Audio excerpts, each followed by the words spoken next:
ETF index mutual funds నేర్చుకుని stock మార్కెట్లో రాణించాలనుకుంటున్నారా? వెంటనే ఈ నెంబర్కి కాల్ చేయండి.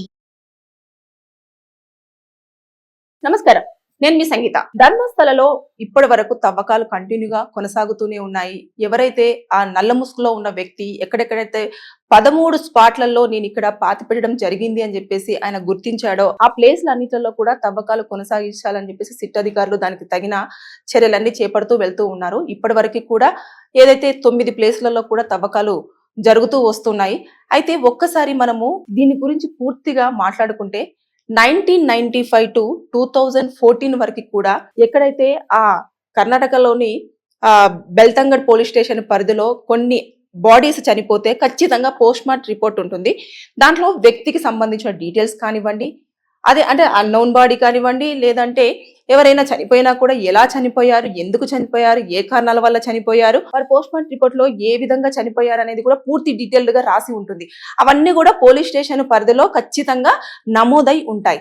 అయితే అక్కడ ఏమైందంటే అక్కడ ఉన్న ఇన్ఫర్మేషన్ అంతా కూడా ఈ ఇయర్ లో లేవు అని చెప్పేసి బెల్తంగడ్ పోలీస్ స్టేషన్ వాళ్ళు ఇన్ఫర్మేషన్ ఇవ్వడం జరిగింది. ఆ రిపోర్ట్స్ అనేటివి కూడా ఇక్కడ ఎక్కడ కూడా ఈ పోలీస్ స్టేషన్ లో పొందుపరిచి లేవు అని చెప్పేసి చెప్పారు. అది ఎలా బయటకు వచ్చింది అని అంటే, ఇది 1 మంత్ నుంచి కూడా ధర్మస్థలకు సంబంధించిన ఇన్సిడెంట్ అంతా కూడా డిజిటల్ మీడియాలో తెగ వైరల్ అవుతుండడంతో అసలు కొంతమందికి కొంచెం యాంగ్జైటీ ఉంటుంది. తర్వాత నెక్స్ట్ అలాగే అసలు నిజంగానే ఏం జరుగుతుంది అనేది తెలుసుకోవాలని చెప్పేసి ఒక సోషల్ యాక్టివిస్ట్ ముందుకు వచ్చేసి ఆర్టీఐ కింద కూడా ఇన్ఫర్మేషన్ కావాలి, ఇప్పటి వరకు అక్కడ ధర్మస్థల ప్రాంతంలో ఏదైతే మిస్సింగ్ కేసులు కానివ్వండి, అలాగే చనిపోయిన వారి డీటెయిల్స్ కానివ్వండి నాకు కావాలి అంటూ చెప్పి ఒకటి ఫైల్ చేశారు. చేసిన తర్వాత వారు ఇచ్చిన దానికి కంపల్సరిగా కూడా అధికారులు ఎప్పుడైతే మనము ఆర్టీఐ కింద మనము ఏదైతే మనము అప్పీల్ చేస్తామో దానికి సంబంధించి 30 రోజుల్లో ఖచ్చితంగా వారు సమాధానం ఇవ్వాలి. అక్కడ ఏదైతే ఉంటుందో అది ఉందా లేదా, అసలు ఉంటే ఎలాంటి డీటెయిల్స్ తో ఉంది, లేదు అనుకుంటే ఎందుకు లేదు అన్న ఇన్ఫర్మేషన్ అంతా కూడా వారు ఇవ్వాల్సింది ఉంటుంది. అలా తీసుకున్నప్పుడు ఏమైందంటే 1995 నుంచి 2014 వరకు కూడా ఏవైతే బాడీస్ అన్నోన్ బాడీస్ కానివ్వండి, అన్ఎక్స్పెక్టెడ్ గా చనిపోయిన బాడీస్ కానివ్వండి, దానికి సంబంధించిన మిస్సింగ్ కేసులకు సంబంధించిన డీటెయిల్స్ అండ్ ఆ రిపోర్ట్ లో ఎక్కడా కూడా లేవు. వాటిని ఎరైజ్ చేయడం జరిగింది. ఆ మొత్తం కూడా ఎక్కడ కూడా నమోదైనట్టుగా కూడా లేదు అని చెప్పేసి వారు రిపోర్ట్ ఇచ్చారు. ఎందుకు అనంటే పైనుంచి అధికారులు ఎవరైతే ఉన్నారో వారు దానిని అసలు డీటెయిల్ అన్ని కూడా ఎరైజ్ చేయండి, అవసరం లేదు, వాటిని తీసేయండి, వాటిని ఎక్కడా కూడా నమోదు చేయొద్దు అని చెప్పేసి అంటే ఆ రికార్డ్స్ ని ఎక్కడా కూడా ఇప్పుడు లేవు. ఇప్పుడు సిట్ అధికారులకు ఒక పెద్ద టాస్క్ అని మనం చెప్పుకోవచ్చు. ఎందుకనంటే ఇప్పుడు ఒకవేళ కనుక ఎవరైతే ఆ నల్ల ముసుగులో ఉన్న వ్యక్తి ఉన్నారో ఆ వ్యక్తి స్పాట్లలో చెప్పారు కదా, 13 స్పాట్లలో ఇప్పుడు ఎముకలు దొరుకుతూ వస్తున్నాయి. ఆ ఎముకలను డిఎన్ఏ టెస్టులు చేసేసి ఇప్పుడు ఏవైతే పోలీస్ స్టేషన్ లో చనిపోయిన వ్యక్తులవి కానివ్వండి, లేదంటే మిస్సింగ్ ఎవరైతే ఉన్నారో వారికి సంబంధించిన డీటెయిల్స్ అన్ని కూడా అందులో మెన్షన్ చేసి ఉంటాయి. వాటితోటి ఈ ఎముకలను మనము డిఎన్ఏ టెస్ట్ అంటే ఫోరెన్సిక్ వాళ్ళ ల్యాబ్ కు తీసుకెళ్లి టెస్టులు చేసినప్పుడు ఇక్కడ ఉన్న రిపోర్ట్స్ తోటి ఈ ఏమైనా మ్యాచ్ అవుతాయేమో చూసుకుంటే వాళ్ళకు పని అనేది కొంచెం సులభతరం అయ్యేది. కానీ ఇప్పుడు వారికి పని మరింత పెరిగే అవకాశం ఉంది. పెద్ద టాస్క్ అంటే చాలా టాస్క్ వారికి అయితే. ఇప్పుడు దాన్ని ఎలా కనుక్కోవాలి, అసలు ఎవరిది అనేది కనుక్కోవాలి అంటేనే చాలా టైం పట్టేలాగా ఉంది. ఎందుకంటే ఫోరెన్సిక్ వాళ్ళు దాన్ని తీసుకెళ్లిన అది ఎప్పుడు చనిపోయారు, వారు మేలా ఫీమేలా, వాళ్ళు ఏ కారణాల వల్ల చనిపోయారు ఏంటి అని చెప్పేసి అన్ని రకాలైన టెస్టులను చేసి మొత్తానికి ఒక నివేదికనైతే ఇస్తారు. ఆ నివేదిక ఇచ్చిన తర్వాత దాన్ని మ్యాచ్ చేయాల్సింది ఎక్కడో ఒక మనకు దానికి సంబంధించిన ఇన్ఫర్మేషన్ ఉంటే మనం టాలీ చేయడానికైనా, లేదు అనుకుంటే ఏదైనా మనం డీటెయిల్స్ తీసుకోవాలన్నా కూడా పనికొస్తుంది. కానీ దీనికి ముందున్నది ఎక్కడ ఏంటి అనేది లేదు. కాబట్టి వారు మళ్ళీ 0 నుంచి పని స్టార్ట్ చేస్తున్న కిందనే కన్సిడర్ అవుతుంది. అయితే ఒక్కసారి మన ఈ నల్ల ముసుగు వేసుకొని వచ్చిన వ్యక్తి ఎప్పుడైతే బెల్తంగడ్ పోలీస్ స్టేషన్ లో కంప్లైంట్ ఇచ్చాడో ఆ కంప్లైంట్ దగ్గర నుంచి మనం ఒకసారి వివరాల్లోకి వెళ్తే అతను ఏం చెప్పాడు, నేను ఒకప్పుడు ధర్మస్థలలోని మంజునాథ స్వామి ఆలయం నేత్రా నది ఒడ్డున ఉన్న చెత్తనంతా కూడా క్లియర్ చేయడం కోసం శానిటరీ వర్కర్ గా పనిచేశాను. అప్పుడు ఆ సమయంలో 1995 నుంచి 2014 వరకు కూడా నేను వందల సంఖ్యలో కూడా కొంతమంది ఓన్లీ అమ్మాయిలకు సంబంధించిన డెడ్ బాడీస్ ని మాత్రమే నేను పాతి పెట్టడం జరిగింది. వాళ్ళందరూ కూడా వచ్చినప్పుడు ఒంటి మీద డ్రెస్సులు లేకుండా గాయాలతో రావడం జరిగింది అని చెప్పేసి ఇలాంటివన్నీ ఆరోపిస్తూ ఆయన కంప్లైంట్ ఇవ్వడం జరిగింది.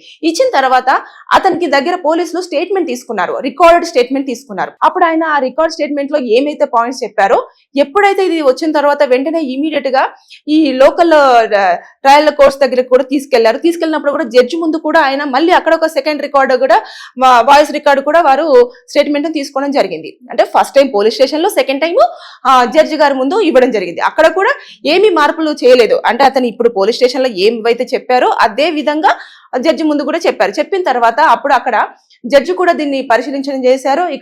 ఇంకా అక్కడ ఉన్న సీఎం ఎవరైతే ఉన్నారో సిద్ధరామయ్య గారు, ఆయన ఒక సిట్ ను కూడా కమిటీని ఏర్పాటు చేయడం జరిగింది. ఎవరైతే మెయిన్ ఉంటారో వారికి అండర్ లో కూడా ఒక 3 ఆఫీసర్లతో కూడా సిట్ ని ఏర్పాటు చేసేసి ఈ ఏదైతే ఉందో ఇతను ఆరోపించిన విధంగా అతన్ని తీసుకెళ్లి అక్కడ ఏ ఏరియాస్ అయితే ఉంటాయో అతను పాతి పెట్టారో అవన్నింటిని కూడా ఒకసారి చెక్ చేసి అక్కడ బాడీస్ ఉన్నాయా లేదా అనేది తెలుసుకోవాలి అని చెప్పేసి కూడా కోర్టు, అదే విధంగా సీఎం గారు కూడా పర్మిషన్ ఇవ్వడం జరిగింది. దాంతో పాటు ఇంకా వీరు కూడా రంగంలోకి దిగారు. దానికి ముందు మళ్ళీ ఒక్కసారి ఇప్పుడు పోలీస్ స్టేషన్ లో అతను ఒక వాయిస్ స్టేట్మెంట్ ఇచ్చారు కదా, జడ్జి గారి ముందు కూడా కోర్టులో ఇచ్చారు కదా, తర్వాత మళ్ళీ సిట్ అధికారులు కూడా అతని దగ్గర నుంచి వాయిస్ స్టేట్మెంట్ తీసుకున్నారు. మూడోసారి తీసుకొని మళ్ళీ ఒకసారి కన్ఫర్మేషన్ తీసుకున్న తర్వాత ఇక ఒక్కసారి మనం సిట్ అధికారులు ఎలా రంగంలోకి దిగారు, డే బై డే ఏం చేశారు అనేది ఒక్కసారి మనం వివరించుకుందాం. ఎలా అంటే ఇప్పుడు జూలై 25న ఎవరైతే ఈ నల్ల ముసుగులో ఉన్నారో ఆ వ్యక్తిని తీసేసుకొని వారు మ్యాంగ్లూరుకి చేరుకున్నారు సిట్ అధికారులు. చేరుకున్న తర్వాత 26th జూలై రోజున అక్కడ ఉన్న లోకల్, అంటే ఇప్పుడు మనం ఒక పని చేస్తున్నప్పుడు అక్కడ లోకల్లో ఉన్న వాళ్ళ పర్మిషన్ అన్ని తీసుకోవాలి. అంటే ఫారెస్ట్ అధికారులది కానివ్వండి, రెవెన్యూ అధికారులది కానివ్వండి, ఇలా ప్రతి వాళ్ళ అధికారులకు సంబంధించిన వాళ్ళ దగ్గర నుంచి కూడా ఇక్కడ మేము ఈ తవ్వకాలు చేపట్టాలనుకుంటున్నాము, ఇక్కడ బాడీస్ ని పాతి పెట్టడం జరిగింది కాబట్టి మేము దీనికంతా అని చెప్పేసి వాళ్ళ పర్మిషన్ మన 2025 జూలై 26న తీసుకున్నారు. తీసుకున్న తర్వాత జూలై 27న రోజున ఈ ఎవరైతే నల్ల ముసుగులో ఉన్నాడో ఆ వ్యక్తితోటి స్పాట్స్ ను ఐడెంటిఫై చేశారు. అంటే ఎక్కడెక్కడ పాతి పెట్టారో స్పాట్స్ చూపించండి అంటే ఒక 13 స్పాట్స్ ని కూడా చూపించారు. ఎక్కువగా మోస్ట్లీ అన్ని కూడా నేత్రావతి నది ఒడ్డు పక్కన ఉండడం జరిగింది. అంటే అవి ఎలా ఉన్నాయంటే ఒక 4 అడుగులు 5 అడుగులలో పాతి పెడితే మాత్రం ఖచ్చితంగా ఫ్లడ్స్ ఎక్కువగా వస్తూ ఉంటాయి. వర్షం ఎక్కువగా పడినప్పుడు కంపల్సరీగా ఏదైతే పాతి పెడతారో అది ఇంకా లోపలికి వెళ్లే అవకాశాలు, మట్టి అంతా కూడా లోపలికి వెళ్ళిపోతుంది కాబట్టి లోపలికి వెళ్లే అవకాశాలు ఎక్కువగా ఉంటాయి అని చెప్పేసి చెప్పారు. ఈ నేపథ్యంలో వారు సరే అని చెప్పేసి ఇంకా అంటే వరద ప్రవాహం ఎక్కువగా ఉంటుంది. మీరు చూసారు కదా నేత్రా నదిని ఇప్పుడు ఎక్కువగా చూస్తున్నారు. 1 month నుంచి మనకు ఆ నేత్రా నది పేరు వినిపిస్తూనే ఉంది, మనం చూస్తూనే ఉన్నాం. ఎందుకంటే మంజునాథ స్వామిని దర్శించుకోవడానికి వచ్చిన ప్రతి ఒక్కరు కూడా పుణ్యస్థానాలు అందులోనే చేయడం జరుగుతూ ఉంటుంది. అయితే వారు అలా తవ్వకాలు స్టార్ట్ చేసిన తర్వాత జూలై 27న ఆ నల్ల ముసుగులో ఉన్న వ్యక్తి స్పాట్లను ఐడెంటిఫై చేశారు కదా, అక్కడ ఫస్ట్ స్పాట్ లో తవ్వకాలు జరిగినప్పుడు ఒక రెడ్ కలర్ లో బ్లౌజ్, అలాగే ఒక పాన్ కార్డు, ఒక ఏటీఎం కార్డు దొరకడం జరిగింది. దొరికిన తర్వాత దానిపైన ఉన్న పేరు ఎవరిదైతే ఉందో ఒక మేల్ది అని చెప్పేసి కనుక్కోవడం జరిగింది. ఆ వ్యక్తి కూడా జాండీస్ తో చనిపోయాడు. అతను బెంగళూరుకి చెందిన వ్యక్తి. చనిపోయేదానికంటే ముందు కూడా ఒకసారి మంజునాథ స్వామి ఆలయంకి విజిట్ చేయడానికని వెళ్ళారు. అక్కడ వెళ్ళినప్పుడు వాళ్ళ అమ్మగారి ఏటీఎం కార్డుని తీసుకెళ్లడం జరిగింది అని చెప్పేసి ఇది అతనికి సంబంధించినవి అని చెప్పేసి అక్కడ నిర్ధారణ వాళ్ళు వచ్చారు. కానీ మనకు మాత్రం ఏది కూడా పోలీసులు స్వయంగా అసలు ఎక్స్ప్లెయిన్ చేసింది ఏమీ లేదు. ఇకపోతే అలా చేసిన తర్వాత ఫస్ట్ది అలా అయిపోయింది. సెకండ్, థర్డ్, ఫోర్త్ కూడా అసలు ఎలాంటి ఆనవాళ్ళు దొరకలేదు. 5th వరకు కూడా ఎలాంటి ఆనవాళ్ళు దొరకలేదు. ఇంకా ఎక్కువగా అంటే నేత్రా నది ఒడ్డు కాబట్టి అది లోపలికి ఎక్కువగా ఉంటుంది కాబట్టి 4-5 ఫీట్లు తవ్విన తర్వాత వాళ్ళకి ఇంకేం కనిపించకపోయేసరికి ఎక్స్లేటర్ లాంటి పెద్ద ఏవైతే ఉంటాయో వాటిని తీసుకొచ్చేసి ఇంకా లోపలికి 12 అడుగులు తవ్వడానికైనా కూడా వాళ్ళు సిద్ధంగా ఉన్నారు. అంటే దాదాపు 13 మంది కూలీలు వాళ్ళందరూ కూడా దీని మీద ఎక్కువ వర్క్ చేస్తున్నారు. పోలీసులు కానివ్వండి, సిట్ అధికారులు కానివ్వండి, రెవెన్యూ అధికారులు కానివ్వండి, ఫారెస్ట్ డిపార్ట్మెంట్ అధికారులు కానివ్వండి, అలాగే ఫోరెన్సిక్ సంబంధించిన అధికారులు కానివ్వండి, అందరి సమక్షంలో కూడా ఇదన్నీ కంటిన్యూగా జరుగుతూనే వస్తున్నాయి. అలా అయిన నేపథ్యంలో మళ్ళీ ఇదంతా కూడా లైన్ గా వెళ్తూ ఉంది. జూలై 29న ఏదైతే కొన్ని స్పాట్లు ఉన్నాయో అంటే 6, 7, 8 ఈ స్పాట్లలో కొంచెం అనుమానాస్పదంగా కూడా స్టార్ట్ అయింది. అంటే అక్కడ కొంచెం ఎముకలు దొరకడం జరిగింది. అది జరిగిన తర్వాత వాటిని అన్నింటినీ కూడా ల్యాబొరేటరీకి పంపించడం జరుగుతుంది. అవన్నీ అయిపోతున్నాయి. ఇంకా తవ్వకాలు కంటిన్యూ అవుతూనే ఉన్నాయి. అతను చూపించిన స్పాట్లు 13 ఇంకా చాలా ఉన్నాయి కాబట్టి అతని దగ్గర నుంచి ఇంకా ఇన్ఫర్మేషన్ కూడా తీసుకుంటూ ఉన్నారు. తీసుకొని అతను ఏ స్పాట్లను అయితే చూపిస్తున్నారో అవన్నీ కూడా త్వరలోనే పూర్తి చేసేసి దానికి ఒక నివేదికను సమర్పించే అవకాశాలు ఉన్నాయి అని చెప్పేసి మనకైతే ఉన్న వార్తలు. కాకపోతే ఇప్పుడు దొరికిన ఎముకలు ఒక 30 ఎముకలకు, అదే విధంగా ఒక 2 అస్థిపంజరాలు ఇలాంటివన్నీ దొరుకుతూ వస్తున్నాయి. కొంచెము బలపడింది. అంటే ఇక్కడ నిజంగానే ఏదో సస్పీషియస్ గా ఏదో జరిగింది అని చెప్పేసి మరి అర్థమవుతుంది. సో అతన్ని ఫస్ట్ ఒక 4-5 రోజులు నమ్మలేదు. ఎందుకనంటే ఇతను చెప్పాడు తవ్వుతున్నాము, ఇక్కడ అనవసరంగా టైం అంతా వేస్ట్ అవుతుందేమో అని చెప్పేసి నమ్మలేదు. కానీ ఎప్పుడైతే ఎముకలు పుర్రెలు దొరకడం స్టార్ట్ అయిందో అప్పటి నుంచి కొంచెం ఇంకా అతను చెప్పింది కూడా కొంచెం వాస్తవమే ఉంటుంది. నైత్రా నది ఒడ్డున కూడా పాతిపెట్టిన శవాలన్నీ కూడా నిజంగానే ఆ ఫ్లడ్స్ ఎక్కువగా 2018లో కూడా ఫ్లడ్స్ ఎక్కువగా వచ్చాయి. అప్పుడు ఏమన్నా నిజంగానే లోపలికి వెళ్ళిపోయాయా లేకపోతే కొట్టుకుపోయాయా అన్న థాట్ లో కూడా అధికారులు ఇప్పుడు ఒక అంచనాకు వచ్చారని చెప్పేసి మనం వింటూ ఉన్నాం. అయితే ఇప్పుడు తీసుకుంటే ఇక సిటీ అధికారులు ఇలా line to line, point to point రావడం జరుగుతుంది. కానీ ఏదైతే ఫోరెన్సిక్ ల్యాబ్ కి వెళ్ళి ఆ ఎముకలను కనుక్కున్నా అన్ని చేసినా కూడా ఇప్పుడు ఏదైతే పోలీస్ స్టేషన్ లో మిస్సింగ్ కేసులకు ఉన్న సంబంధించిన రిపోర్ట్ కానివ్వండి, అలాగే అక్కడ ఎవరైతే అనాథ శవాలు కానివ్వండి, లేదు అనుకుంటే కొన్ని యాక్సిడెంట్ కేసులు కానివ్వండి, లేదు అనుకుంటే కొంతమంది సూసైడ్ చేసుకున్నవి కానివ్వండి, ఏవైనా సరే ఆ ఇయర్ లో పర్టికులర్ ఇయర్ అయిన 1995 to 2014 వరకున్న చనిపోయినవి కానివ్వండి, మిస్సింగ్ కేసులు కానివ్వండి, ఏవీ లేకుండా రిపోర్ట్స్ అన్ని కూడా క్లియర్ గా మాయమైపోయినాయి. ఇలాంటి టైంలో అంటే ఇక్కడ ఏదో జరుగుతుంది అని చెప్పేసి మనకు అనుమానాలు రేకించడానికే కదా ఇదంతా జరిగినట్టుగా అనిపిస్తుంది. అంటే చాలా మంది ఇదే డౌట్ వ్యక్తం చేస్తున్నారు. ఆ పర్సన్ ఎవరైతే సోషల్ యాక్టివిస్ట్ ఉన్నారో అతని వేసిన ఆర్టీఐకి ఇచ్చిన ఇన్ఫర్మేషన్ ప్రకారంగా అంటే అక్కడ ఏదో జరుగుతుంది అనేది మనకు ఒక హింట్ అయితే వచ్చింది. అంటే అధికారులు ఇంకా ముందుకు వెళ్తూ ఉంటే కొద్దీ వాళ్ళకి ఇంకా కొన్ని కొత్త విషయాలు తెలియడం కానివ్వండి, ఇవన్నీ కూడా చేస్తున్నారు. అప్పట్లో కొన్ని ఇప్పుడు ఏవైతే పాతి పెట్టారో అమ్మాయిల బాడీస్ అని చెప్పేసి అంటున్నారు కదా, అన్ని ఆ పాతి పెట్టేటప్పుడు కూడా అప్పుడు అధికారంలో ఉన్న పోలీస్ ఆఫీసర్ ఒక పర్సన్ కూడా హెల్ప్ చేశారు అని చెప్పేసి మనకు వార్తలు అయితే బయటికి రావడం జరుగుతుంది. అంటే అతని నేతృత్వంలోనే జరిగింది కాబట్టి అక్కడ అందుకని చెప్పేసి కేసులు నమోదు అవ్వలేదు. ఒకవేళ అయినా కూడా అధికారులు పైనుంచి వెళ్ళి వాటిని తీసేయాలి అని చెప్పేసి ఇచ్చిన ఆర్డర్స్ ప్రకారమే వాటిని ఎలాంటి రిపోర్ట్స్ నోట్ చేసుకోవడం కానివ్వండి, సిస్టమ్ లో ఎంటర్ చేయడం కానివ్వండి జరగలేదు అని చెప్పేసి. అంటే బేసిక్ గా పోలీస్ స్టేషన్ లో ఏది ఉన్నా కూడా ఒకప్పుడు అంటే రాసి పెట్టి మూలన ఫైల్స్ పెట్టే వాళ్ళేమో, ఇప్పుడు మొత్తం కూడా సిస్టమ్ లో మొత్తం ఎంటర్ చేయాల్సి ఉంటుంది.